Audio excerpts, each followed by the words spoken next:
לכבוד היום הולדת כתבתי לך שיר, איכותו כך נדמה לי ירודה להכפיר.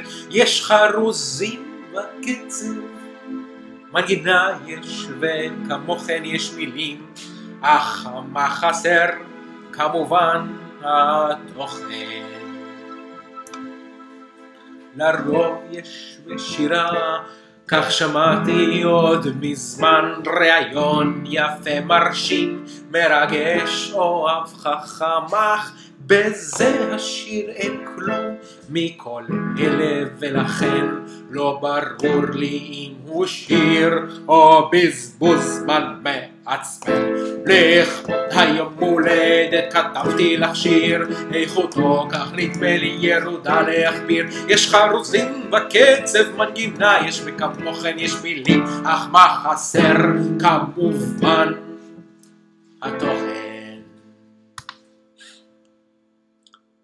מגיע לך שיר הרבה יותר מרשים, אך מה לעשות שאביך לא משורר, יכולתו השירתית יש להודות בפה מלא, היא בערך ברמה של ילד מפגר.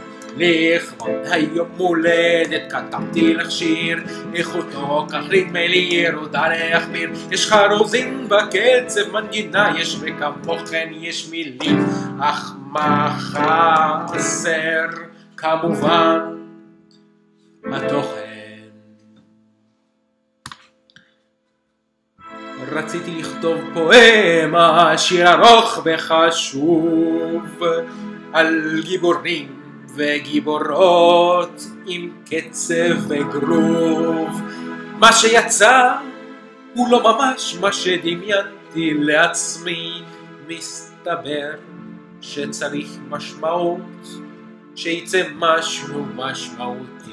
לכבוד היום הולדת כתבתי לך שיר, איכותו כך נדמה לי ירודה להכפיר. יש חרוזים בקצב, מנגינה יש וכמוכן יש מילים, אך מה חסר? כמובן התוכן. Yes, das letzte.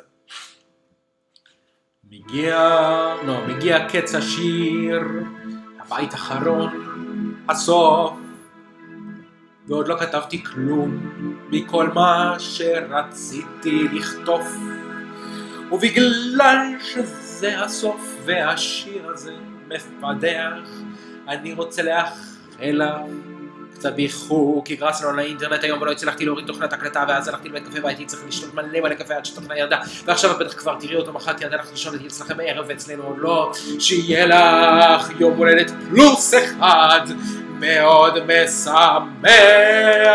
לכבוד היום הולדת כתבתי לך שיר, איכותו כך נדמה לי ירודה להכפיר. יש חרוזים בקצב, מנגינה יש וכמוכן יש מילים, אך מה חסר?